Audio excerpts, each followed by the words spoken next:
Jai Tulsi Maharani ki jai.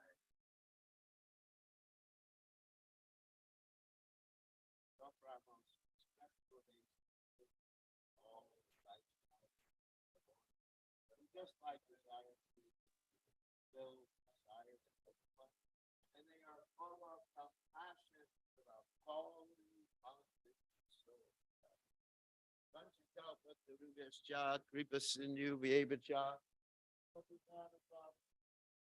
Vaishnavebhyo Namo Namaha.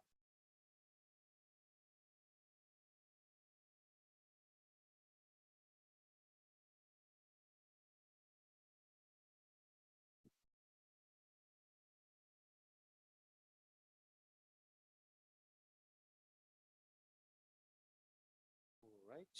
So today is a special day.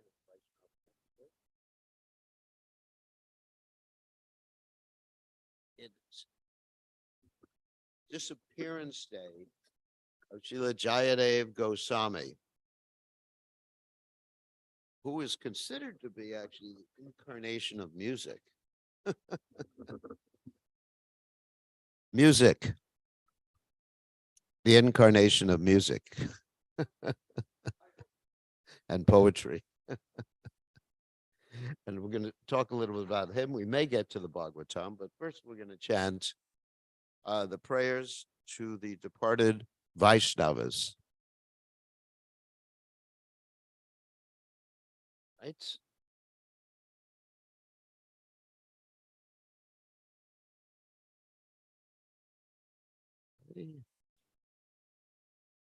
Hare Krishna.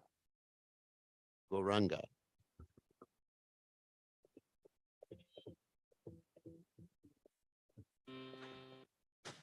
Okay, need more room here.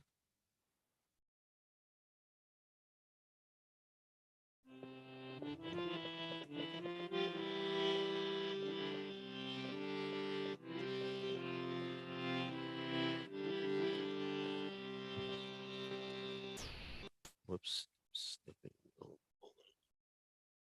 gotta get this right. Okay.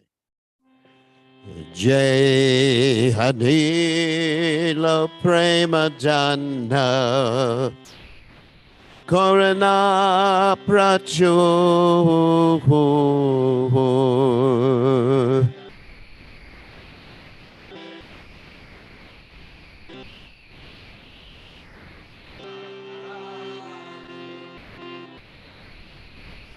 Jai Hanila Prema Jana Korana Prachu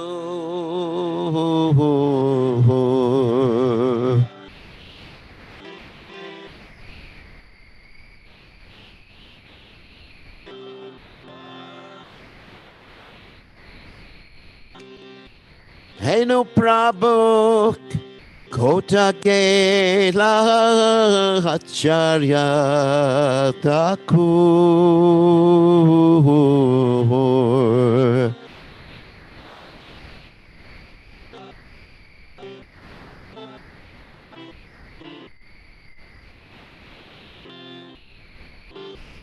Hey no Prabhu Kota Kela Acharya Thakur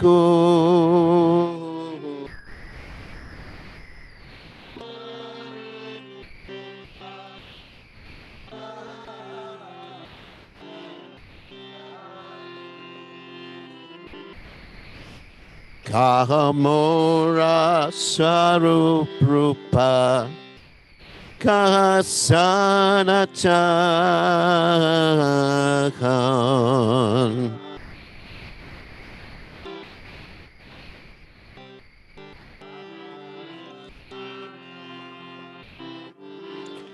Kahamora Sarupa Rupa kasanatan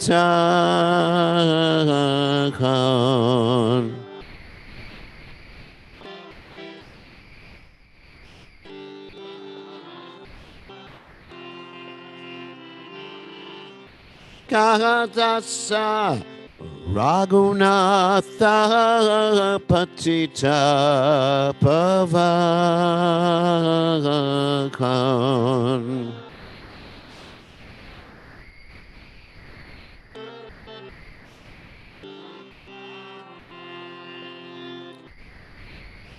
Kahadasa Raghunatha Patita Pavakan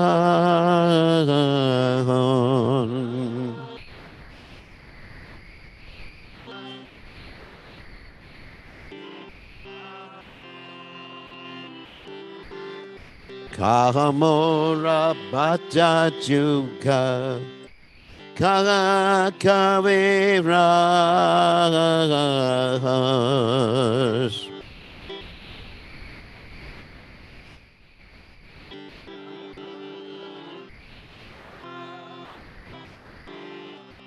Kahamora Bhatta Juga Kakaviras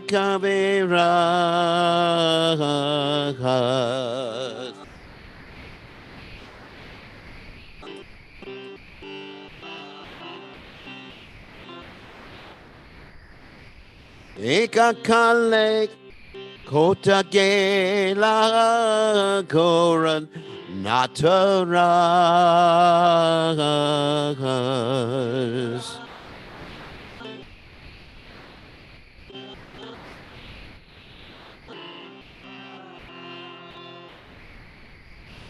Ekakale Kotagela Goranataras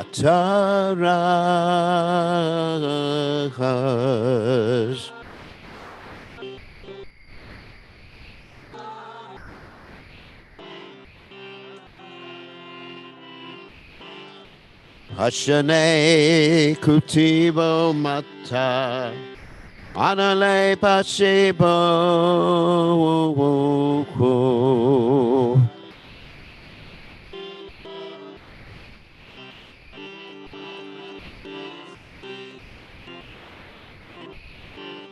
Hashane Kutibo Mata Anale Pasibo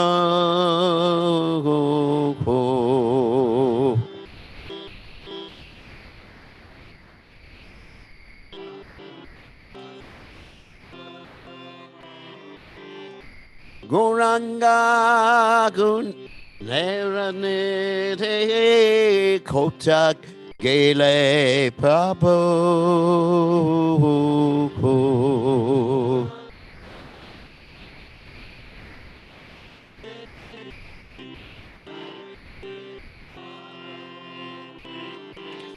Goranga Gune Ranere Takile Papo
All glories be the Srila Prabhupada to God.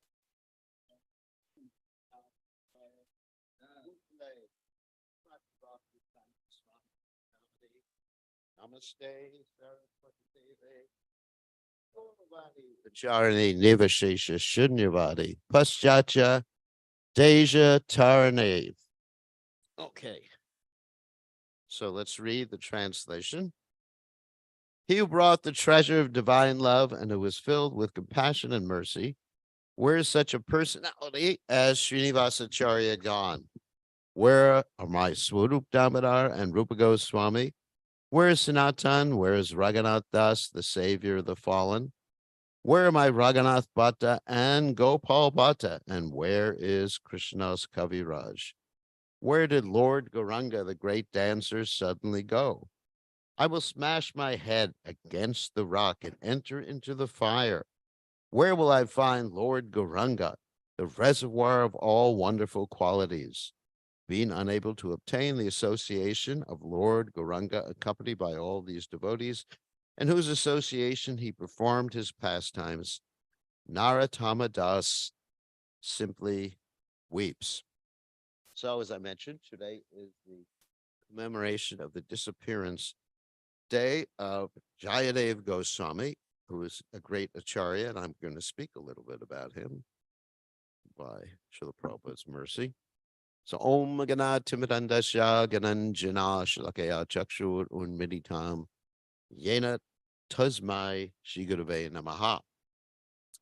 So, before we speak about his biography history, I want to mention one reason why he's very important. Of course, he's the author of the Gita Govinda, which we're going to describe in a few minutes. But Sri Chaitanya Mahaprabhu would regularly hear the Gita Govinda and read the Gita Govinda as one of his favorite literatures. And every day in the Krishna conscious movement, we are chanting part of the introduction, actually, of the Gita Govinda. What's the introduction of the Gita Govinda? Does anyone know? The Dasha Avatar shlokas. That is Narahari Rupa. Of course, we don't chant the other ones generally every day, but Shukara Rupa, Haladara Rupa, Kurma Sharira, etc. And at the end of each one of these descriptions of the avatars of the Supreme Personality of Godhead, you have the statement Keshava Nara Hari Rupa, which is really interesting. That Krishna, you have taken the form. Of course, he hasn't taken a body like we take. We were talking about this last night in class, that in this material world, there's duality. There's a difference between us and the body. And there's a difference between us and the mind. And there's a difference between us and the brain. So, but with Krishna, there's no duality like that. Krishna, his body are the same. Krishna, his mind is the same. Krishna, his desire is the same. Krishna's psychology is the same, isn't it? It's all the same. There's no duality in that regard. So Krishna isn't embodied. That's actually, we're reading this Upanishad, says God is not embodied. In other words, he doesn't take a body. He is his body. And in the spiritual world, we also are our bodies, and there's no duality in the spiritual world. So anyway, so Sri Chaitanya Mahaprabhu, okay, talking about the Dasha avatars. So these descriptions of Krishna's various avatars, actually avatar is a really appropriate word, more than the word incarnation, because technically his incarnation means to take a carnate, body, so really the word incarnation technically, although we use it, is not so correct, right? Incarnation, carnate. Anyway, we'll tell you what carnate means. I know. I know that. Oh my God. Just like in Mexico, a butcher is called a carnicero. I don't know. In Spain, it's the same thing. So, let's use the word avatara. Avatara means to descend. And when Krishna descends, he descends in the same body. Jopi Sanavyatma Bhutanam Ishwaropi Sam Prakatim Swamadistaya Sambhavami Apamaya. But because there is no duality between him and his body, when he's in a certain mood, he looks differently. His mood, just like an expert actor can do that to a certain extent in this world, right? Especially someone who's a good mime. I don't know if you know what a mime is, but anyway. So he can manifest his body so it looks a little bit differently. But Krishna, and the mime doesn't change his body. What was his name? Marcelo or something like that. Expert mime. He doesn't change his body. He just looks different. And so Krishna can do the same thing. So sometimes he looks like half man, half lion. Sometimes he looks like a boar. Sometimes he looks like Balaram. Sometimes looks like a fish. Sometimes he looks like a tortoise. So Jayadev Goswami establishes this nature, the Supreme Personality of Godhead, at the beginning of the Gita Govinda before he gets into the very intimate descriptions of Krishna's pastimes. And this Gita Govinda is actually meant for very, very, very, very advanced devotees. Those who are actually, on a higher level of devotional service. So Lord Chaitanya would read this along with his most intimate associates like Swarup Damodar Goswami, Ramananda Roy, Sika Mahiti's sister. So, this is a background. And that's one reason why we're spending so much time on talking about Jayadev Goswami, because he's the author of this Gita Govinda. So, uh, he appeared during the 1100s, which is the 12th century. And his father's name is mentioned. His father's name is Bojadev, mother Vana Devi. And he appeared in Bengal in a district called the Kendu Bilvagram district. And he was a Sanskrit scholar from a very, very early age. So at a very early age, not extremely early age, he went to Jagannath Puri. And in Jagannath Puri, he met his wife. His wife's name was Padmavati, and she was a great devotee of Lord Jagannath. In fact, uh, Jayadev Goswami is very much connected with Lord Jagannath because he basically fell in love with Lord Jagannath. He became a devotee of Lord Jagannath. And because he fell in love with Lord Jagannath, he composed this Gita Govinda. It was Jagannath's um, inspiration. So eventually he resided at Navadweep, in Navadweep, on the bank of the Ganges. And he composed this Gita Govinda, which, as I mentioned before, describes the intimate pastimes of Radha and Krishna through drama, through two aspects, union and separation, which are divided into other categories. And this is it's written in verse form. It's a poem. And there's an interesting story about this that we often tell, that once upon a time, Jayadev Goswami was composing this Gita Govinda. And as he was composing the Gita Govinda, a verse came to his mind. And in that verse, it was said that Krishna bows down to the feet of Srimati Radharani. And of course, he was feeling, what? Krishna's the Supreme Personality of Godhead. How could he bow down to the feet of Srimati Radharani? Of course, we know, if you've been in Vrindavan, that Radharani, in so many stories, that Radharani exhibits her man, isn't it? That Manasarovara, where Krishna actually bows. And there's interesting pictures there of Krishna bowing down. Anyone's been there? Yeah. Krishna bowing down to Radharani and begging for forgiveness and crying. So you may say, why is the Supreme Personality of Godhead crying and begging forgiveness when he's the supreme controller? Ishwara Parama Krishna Satchidananda Vigraha Anadir Govinda Sarvakaranam. How is it possible? Well, he enjoys that. As we spoke about the other day, he enjoys emotions, even the emotion of crying and begging and feeling guilty.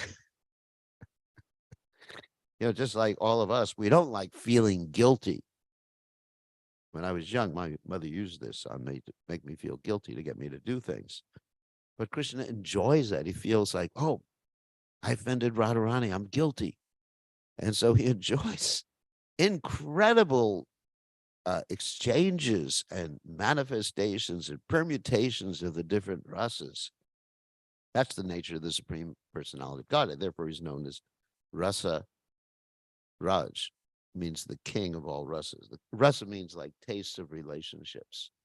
So any conceivable relationships or moods, Krishna experiences. That's why we have different moods, experiences, and relationships, because we're chips off the old block. Mama Vangsa Jiva Loke, Jiva Bhuta Sanatana. We're parts and parcels of Krishna. So Krishna must have much more than us. Whatever we have is a tiny sample of what Krishna must be experiencing, and he enjoys it. And of course, the mundane ras or rasas are not so enjoyable ultimately. So anyway, so he composed this verse, and he was thinking, being inspired by Krishna within his heart. And he was thinking, can't be. So he thought, I need to take a bath. So he went to the river to take a bath, and he was thinking, after that, I'll take prasadam. In the meantime, guess what happens? I think most of you know the story. Krishna himself came, but Krishna disguised himself as Jayadev Goswami. Actually, another point is, why is he called Goswami in spite of being married? It's interesting. Prabhupada said the title Goswami is utilized in reference to people who have taken the renounced order of life. In fact, Prabhupada generally gave the title Goswami to those who were married before and then became Goswami, and those who were not married, he gave the title what? Swami. It's interesting. So the reason he's called Goswami is that he was married, but he was controlling the senses in the same way, because that's what the word Goswami means. Go Swami. It doesn't mean a Swami who travels. It means a Swami. Sometimes people say that, go Swami, leave the temple. So it means go means senses, and Swami means control. Just like Krishna is called, a name of Krishna is Swami, which means the controller, the supreme controller. So he's called Goswami because he's married, but he's living very austerely and not engaged at all in any sort of material sense gratification. In the same way, Prabhupada would sometimes refer to the grahastas who are sense controlled as grahasta brahmacharis or brahmachari grahastas. So this is why he had the title. So anyway, so he goes to the river, takes his bath. In the meantime, Krishna takes his form, and Krishna comes and he completes that verse. And so then Jayadev Goswami comes back after Krishna leaves. And also Krishna takes prasadam, or in that case, I guess he ate prasadam because it was offered. Normally, Krishna eats boga. Yeah. So Krishna, but generally Krishna, it's not that Krishna says offer something and then give to me. Usually you offer to Krishna. So, so after Krishna left in the guise of Jayadev Goswami comes back. He says to his wife, "It's time for prasadam, Priya." And she says, "You just ate." And he said, "What do you mean? I just ate." She said, "You sat down and you ate prasadam."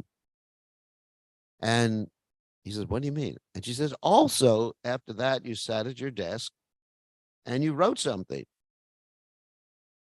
He says, "Something's happening here." And so he goes and looks at his desk, and on his desk, there's the completed verse, or on the paper, the palm leaf on his desk is the completed verse that Krishna bows down and touches Radharani's feet. Amazing, isn't it?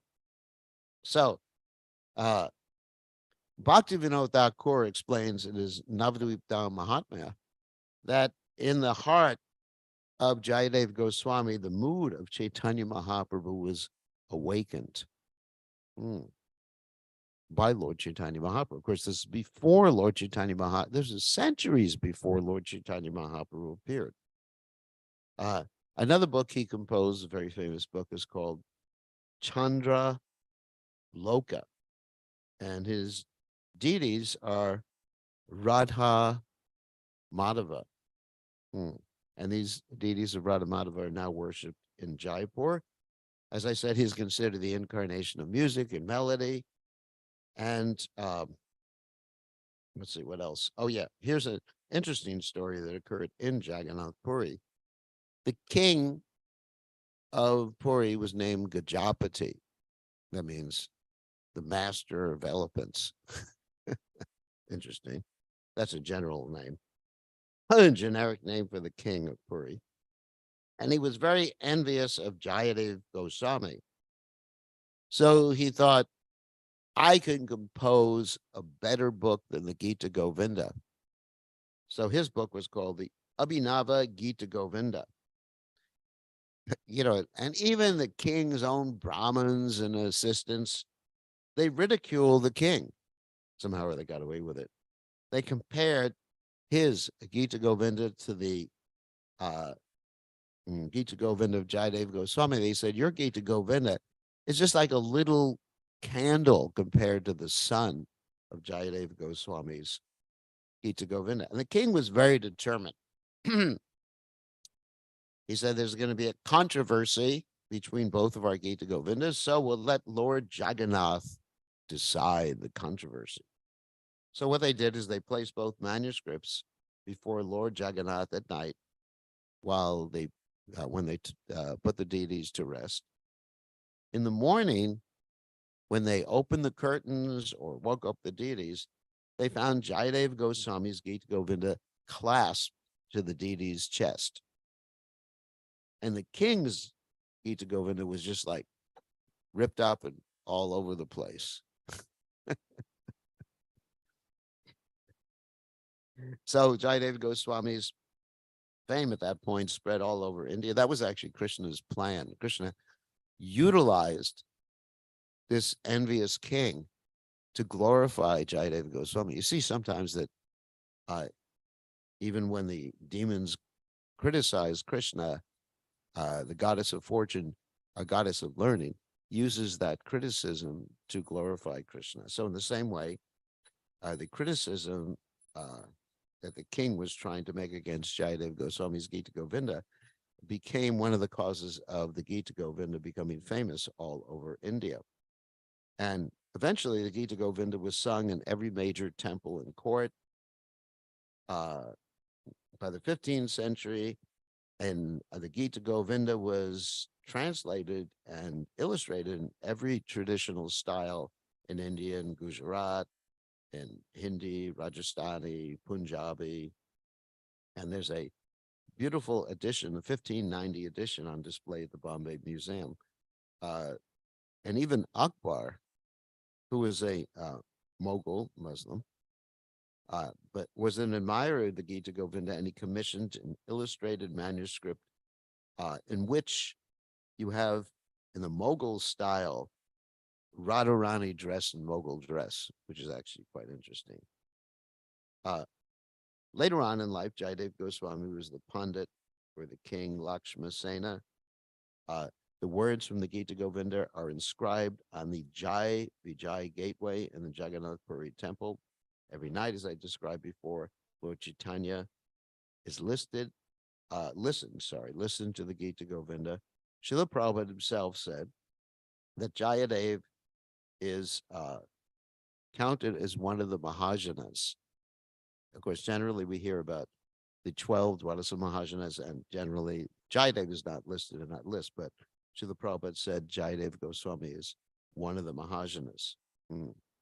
Prabhupada also said the works of Jayadev should be read only by liberated souls. So a word to the wise is sufficient. So that's the information we have about Jayadev Goswami. Let's see, I don't have any other information here. Okay, so now we have time to go to Bhagavatam. What? 2 minutes past 7. So, yeah.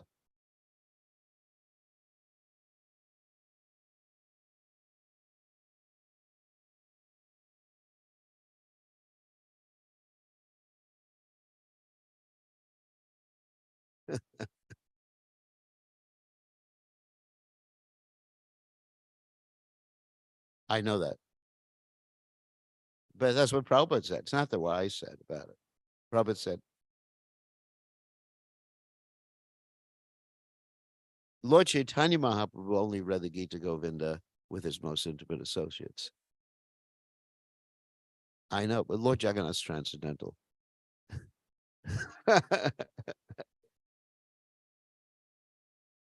He's right.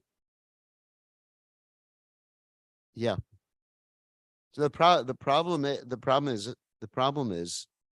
if it's read by people who are not on a high level of devotional service, they'll take things cheaply. So if they're able to read it under the guidance of an advanced devotee, just like Prabhupada gave us the Krishna book, right? So when we read the Krishna book, and we also, in the ISKCON translation of the 10th canto, we have the Acharya's commentaries that have been compiled by Srila Prabhupada's assistants and by Srila Prabhupada, the first portion of the 10th canto. Then we're protected from an improper understanding. So the proper way, yes, the proper way for someone who's not liberated, like many of us, to hear the Gita Govinda is to actually hear it being described and purported and commented on by a great devotee. So in that way, yes. What was the book that was it Gita Govinda that Bhakti Siddhanta Saraswati Thakur was forbidden to translate? Which book was it? Govinda Lilamrita, which is very intimate also. I know. So you have that whole story where Srila Bhakti Siddhanta Saraswati Thakur wanted to publish the Govinda Lilamrita, which is a book by Krishnadas Kaviraj Goswami. And he went to his father, Srila Bhakti Vinod Thakur, and asked Srila Bhakti Vinod Thakur, can I publish this book? Just print it, because at that time there were printing presses. And Srila Bhakti Vinod Thakur said no. And so he went back. There's some story they went back several times. And eventually, because he kept insisting, Srila Bhakti Siddhanta Saraswati, Srila Bhakti Vinod Thakur said, yes, you can publish it, but you can only publish one copy. And the only one who can read it is you. So, you have that story. So, I don't know. I mean, yes. I mean, sometimes things are published and distributed widely that should not be published and distributed widely. And, but in any case, I believe that if we have the guidance of a pure devotee or someone who's very advanced in devotional service, then we could hear the Gita Govinda. But it has to be explained, just like Krishna book. I mean, if I were to pick up, before I came to the Krishna conscious movement, to pick up the 10th canto, a translation of the 10th canto of Srimad Bhagavatam, I don't know how I would have taken it. Perhaps I would have taken it that it justified lusty affairs in this world. Here's Krishna, he's God, and in the Bhagavad Gita, he says what? Yad yada charati shreshtas tat tat vetarojanaha. For those of you who don't know what that means as the great souls act, everyone should follow. So I take that verse and I combine it with my reading of the 10th canto of the Srimad Bhagavatam, and wow, all hell breaks loose, right? So Anyway, one has to have the guidance of a pure devotee and understand. Prabhupada basically wanted us to concentrate and learn, first of all, the teachings of the Bhagavad Gita, Bhakti Rasamrita Sindhu, that's Prabhupada's nectar devotion, the Srimad Bhagavatam and Chaitanya Charitamrita, and actually even those books in a particular order. You know, Ishopanishad, which we're going over in the evening class right now. And there's a lot. I mean, I'm reading the Ishopanishad and I'm learning a lot just by reading the Ishopanishad in the evening class and explaining it. It's nectar. There's so many things I missed in my previous readings of the Ishopanishad that I'm learning right now. So what should we do? Take more questions? 7 minutes and up. Yeah, more questions. Yes.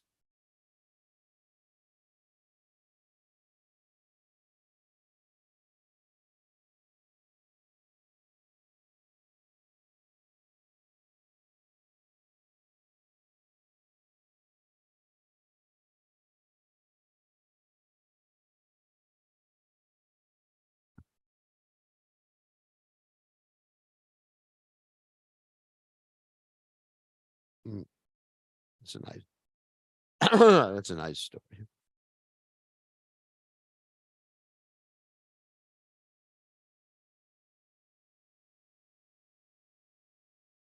Mm, Ordered him. Yeah, because Padmavati was Lord Jagannath's great devotee. So, any other questions? Yes.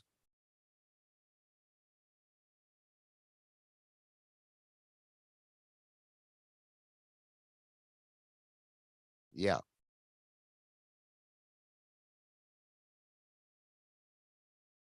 Yeah.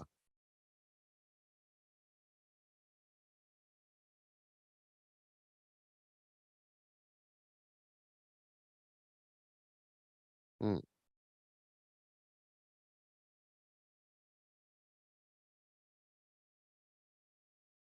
yeah.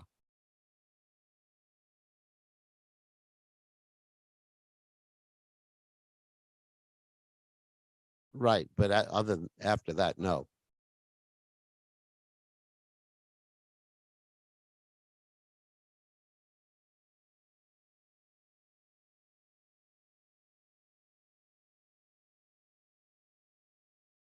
My feeling is that if one wants to hear the topics that are in these books, one should do this in the assembly of advanced devotees, not sit down in one's own house, unless one is actually very advanced.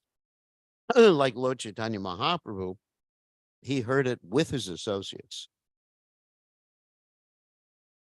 You know, I don't have any recollection of Lord Chaitanya just reading by himself. It was with others that Lord Chaitanya Mahaprabhu was hearing these particular pastimes, Bir Goswami and and other rasa literatures.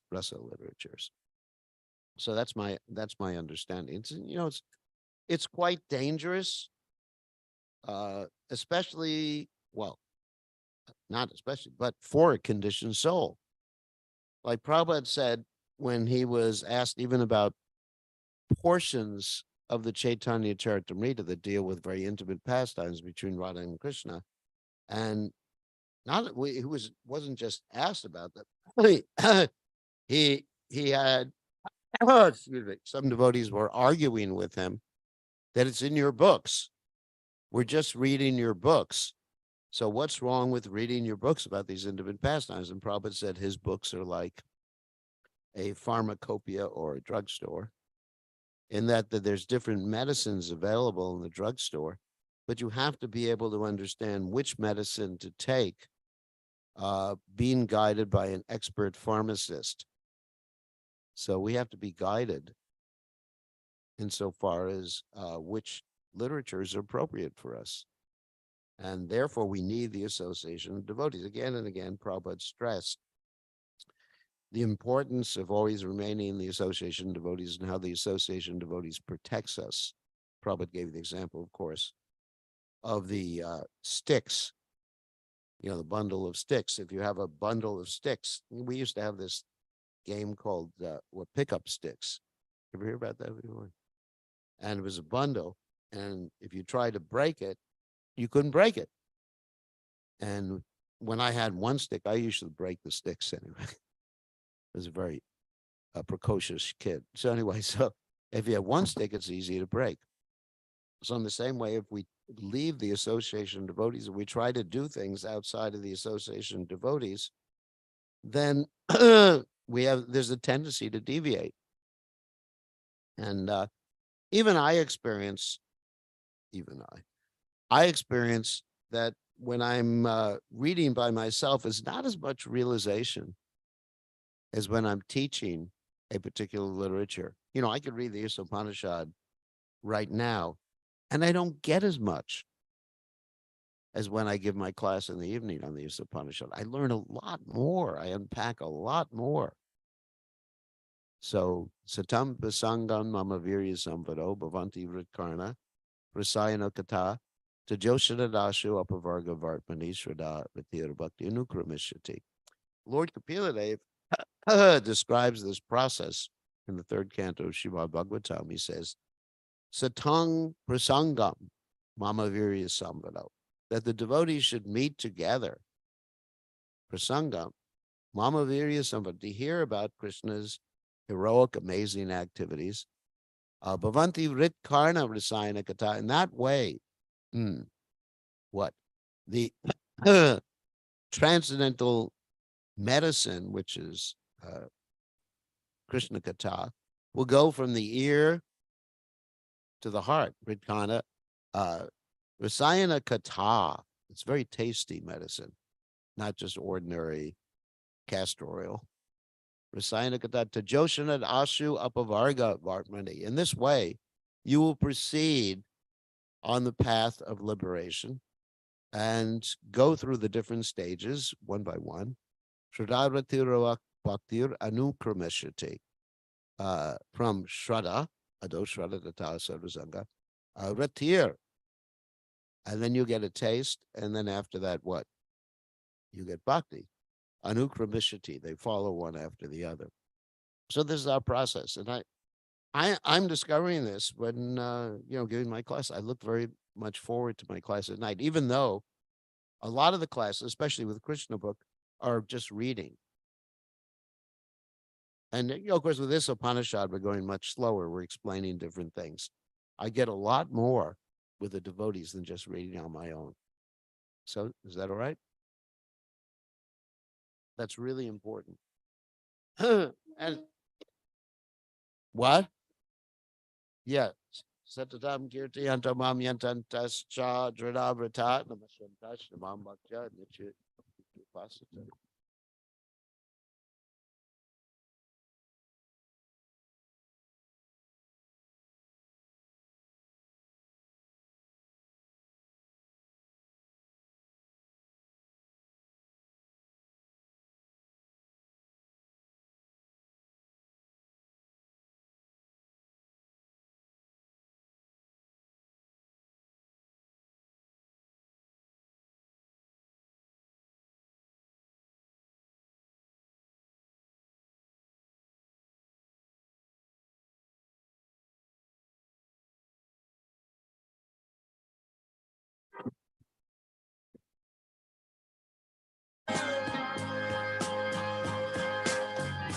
Govindam Adipurusham Tamaham Bhajami.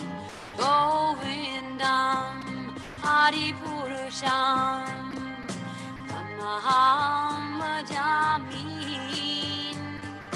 Govindam Adipurusham Tamaham Bhajami. Enam Kanvandam Aravindanalayataksham Varhavatam Samasitam Buddhasundaram Kandar Ago Vidamaniya Vishesha Shobha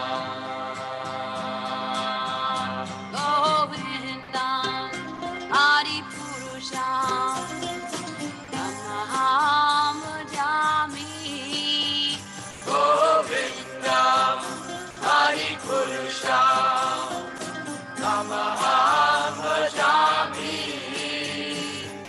Govinda Hari Purusham Namaham Bhajami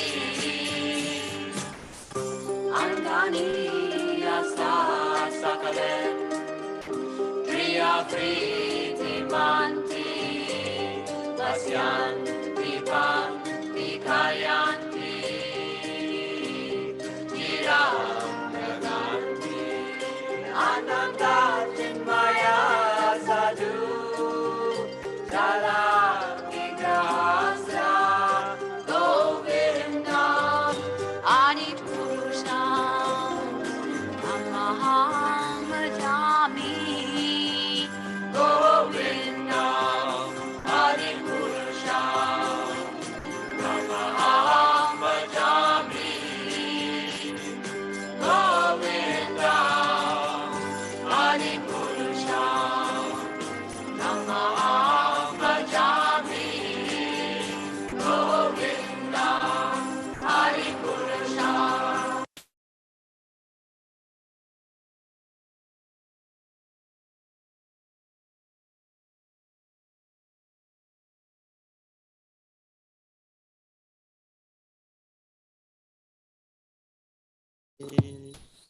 Govindam Hari Purusham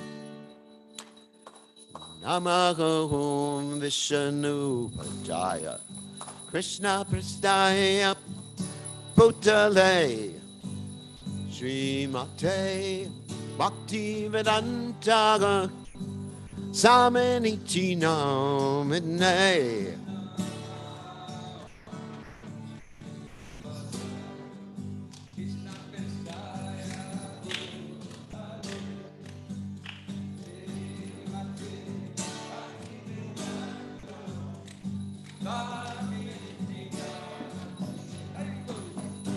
Namaste Saraswati Devi Muramani Pacha Dehi Devasesha Sunyavade Shachade Satarame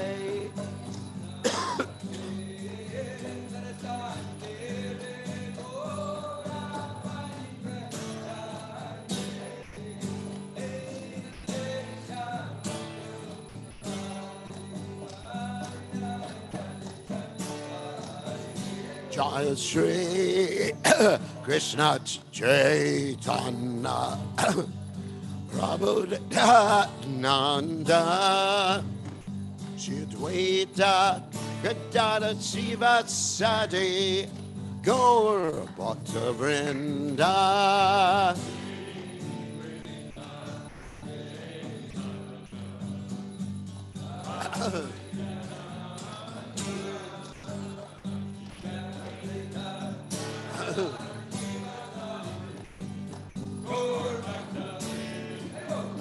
Jaya Shri Krishna Chaitanya Guru Prabhu Nityananda Sri Advaita Gadada Shiva Sadi Gaur Bhakta Vrinda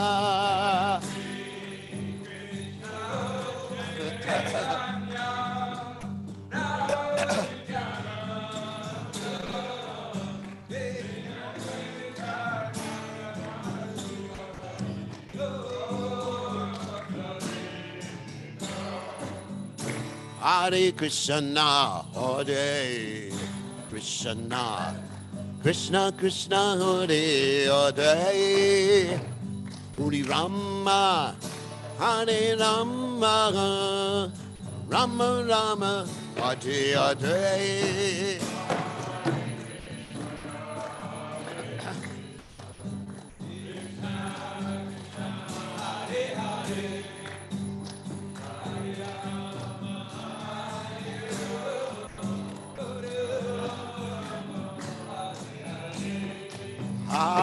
Hare Krishna, Hare Krishna, Krishna Krishna, Hare Hare, Hare Rama, Hare Rama, Rama Rama Hare Hare.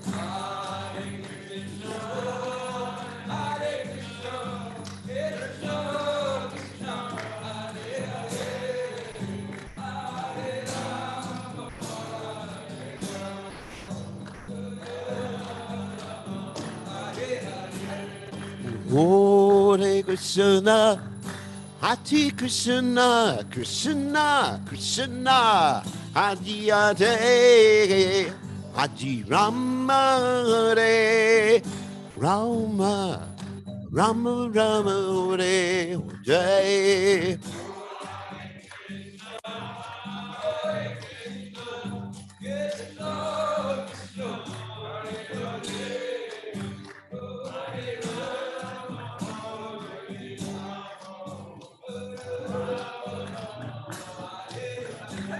Hare Krishna, Hare Krishna, Krishna Krishna, Hare Hare, Rama, Hare Rama, Rama Rama, Hare Hare Hare.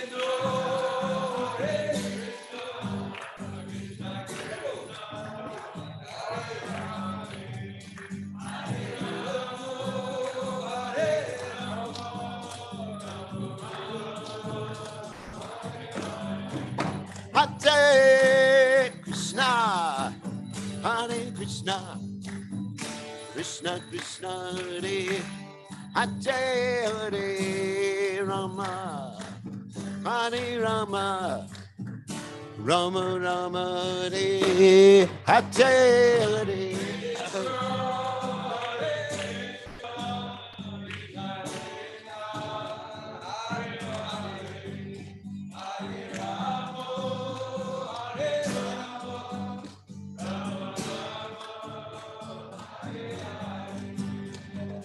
Hare Krishna, Hare Krishna, Krishna Krishna, Hare Hare, Hare Ram, Hare Ram, Ram Ram, Hare Hare.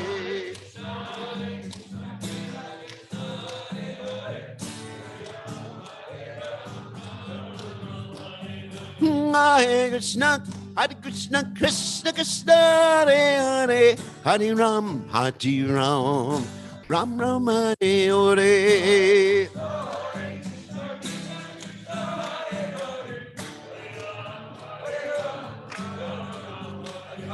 Hare Krishna, Krishna Krishna, Hare Hare, Hare Ram, Hare Ram, Ram Ram, Hare Hare.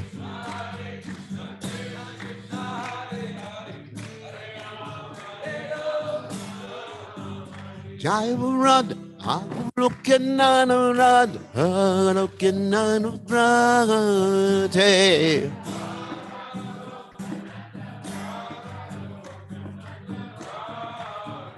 Jai Radha, looking on Radha, looking on Radha.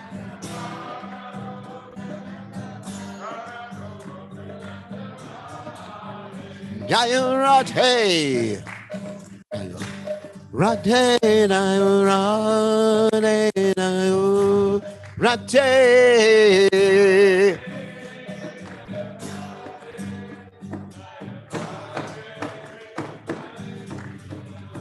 Nayo Radhe, Nayo Radhe, Nayo Radhe, Nayo Radhe, Nayo Radhe, Nayo Radhe, Nayo Sri Radhe, Jai Om.